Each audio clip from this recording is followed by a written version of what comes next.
Long ago, in a prosperous Igbo community in the eastern land, there lived a nobleman named Okoye, son of the soil and pride of the kingdom. He was married to a gentle and hard-working woman named Norma, whose kindness was known throughout the land. Though they had no child yet, the people admired their peace and dignity. Okoye had a younger brother named Nduka, a man whose heart was filled with envy. Where Okoye was loved, Nduka felt overshadowed. Where Okoye walked with honor, Nduka walked with schemes. In the same community lived Mazi Ibe, a powerful member of the king's cabinet, whose daughter Adugo was known for her beauty and cunning ways. Nduka desired power and wealth, and he made a wicked pact with Mazi Ibe. He promised him the title of Onowu and offered wealth and influence if only Mazi Ibe would help destroy Okoye's image before the king.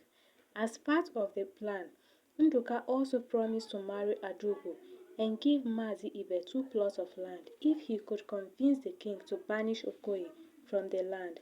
Blinded by ambitions, Mazi Ibe agreed, eager to rise Adugo, eager to rise above her station, also accepted her role in the plot. One fateful day when Okoye was alone on his farmland while his wife having returned home because she was heavily pregnant and too weak to continue working, Adugo went to meet him. She addressed him provocatively and approached him with seductive words. Okoye was shocked. "Adugo," he said firmly, "leave this place. I am a married man." But Adugo persisted, throwing herself at him and crying out aloud. At that very moment, some village youth passed by and saw them together. Without asking questions, they seized both of them and dragged them to the king. At the palace, the king questioned Adugo. "What happened?" the king asked. Adugo fell to the ground and began to cry. "Igwe, may you live long," she said between sobs. "Okoye has been asking me out for a very long time. Today, he told me to meet him on his farm, saying he wanted to give me crops for my father. When I arrived, he forced himself on me. My king," Adugo said with tears. The palace felt silence. The king felt with anger and disappointment turned to Okoye. "How could you do this?" The king thundered. "My lord, I did not do it," Okoye pleaded. "I am innocent." But his voice was drowned by murmurs and accusation. Mazi Ibe stood boldly, feigning outrage while Nduka watched quietly, his heart dancing with wickedness and a wicked joy. The king rose from his throne and delivered his judgment. "Okoye," he said, "you were my pride and my honor, and the heir to the throne of this kingdom. You know the consequences of your action. You and your wife are hereby banished from this community. You shall be taken to the evil forest, there to die." And so, without mercy, Okoye and his innocent wife were driven away. They walked for days through thick forests without food nor water. Hunger and exhaustion weakened them.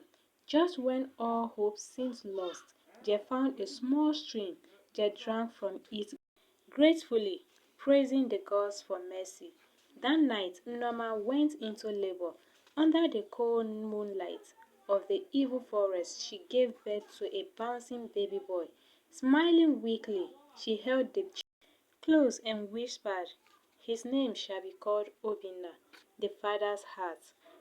With those words, Norma breathed her last.